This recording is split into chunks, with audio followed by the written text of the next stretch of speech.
நட்சத்திர பலன்கள் செப்டம்பர் 12 முதல் செப்டம்பர் 18 வரை.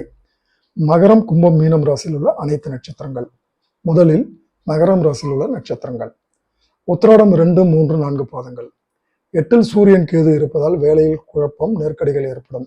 உடல்நிலையில் சங்கடங்கள் ஏற்படும்.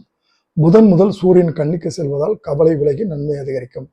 பொன் பொருள் வாங்க வேண்டிய சூழ்நிலைகள் உருவாகும். அடுத்து திருவோணம். குரு பார்வையால் வியாபாரம், தொழில் முன்னேற்றம் அடையும். தேவைக்கேற்ப வருமானங்கள் வரும். பொன் பொருள் சேரும். 6ஆம் இட குருவும் 8ஆம் இட கேதுவும் எதிர்ப்பை அதிகரிப்பார்கள். உடல்நிலைகள் சங்கடங்கள் ஏற்படும். அவிட்டம் 1, 2 பாதங்கள். ஞாயிறு முதல் செவ்வாய் 10இல் சஞ்சரிப்பதால் உங்கள் வேலைகளில் மட்டும் கவனத்தை செலுத்துங்கள்.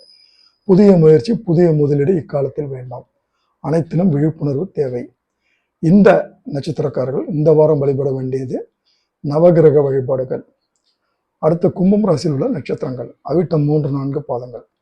8இல் உள்ள செவ்வாய் ஞாயிறு முதல் குரு பார்வையுடன் பாக்கியஸ்தானத்தில் இருப்பதால் எதிர்ப்புகள் விலகும். உடல்நிலை பாதிப்பு நீங்கும். உங்கள் முயற்சிக்கு பெரிய மனிதர்கள் ஒத்துழைப்பார்கள். பொருள் சேரும்.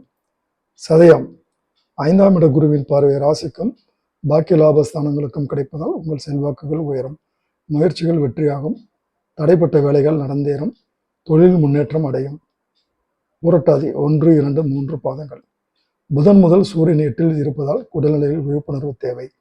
7இல் கேது சுக்கிரன் சஞ்சரிப்பதால் புதிய நட்புகளால் உங்கள் பெயர்கள் கெடும். எதிர்பாலினத்தரால் சிலருக்கு அவப்பெயர் ஏற்படக்கூடிய சூழ்நிலைகள் இருக்குது. எச்சரிக்கையாக இருக்க வேண்டும். குடும்பத்தில் உறுதியாக குழப்பங்கள் உண்டாகும். இந்த நட்சத்திரக்காரர்கள் இந்த வாரம் வழிபட வேண்டிய தெய்வம் அங்காள பரமேஸ்வரி. அடுத்து மீனம் ராசியில் உள்ள நட்சத்திரங்கள். புரட்டாதி 4ஆம் பாதம். ராசிநாதன் குருவின் பார்வை உங்கள் நிலையை உயர்த்தும். அதிர்ஷ்ட வாய்ப்புகள் உங்களை தேடி வரும். எதிரியால் ஏற்பட்ட தொல்லைகள் விலகும். வேலைக்காக மேற்கொள்ளும் முயற்சிகள் வெற்றியாகும். உங்கள் அந்தஸ்து அதிகரிக்கும். உத்திரட்டாதி. புதன் முதல் சூரியன் 7இல் இருப்பதால் எதிர்பார்த்த இடமாற்றம், பதவி உயர்வு ஏற்படும்.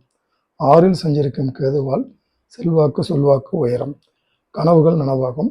எடுக்கும் வேலைகள் வெற்றியாகும். ரேவதி. 7இல் ஆட்சியாக சஞ்சரிக்கும் புதன் உடலில் பாதிப்பை உண்டாக்குவார் என்றாலும் குரு பார்வைகளும் கேது சஞ்சாரமும் உங்களை பாதுகாக்கும். வரவேண்டிய பணங்கள் வரும். இழுபறியாக இருந்து வந்த வேலை நடந்தேறும். பொருளாதாரம் மேம்படும். பொருட்கள் சேரும். இந்த நட்சத்திரக்காரர்கள் இந்த வாரம் வழிபட வேண்டிய தெய்வம் வராகி அம்மன்.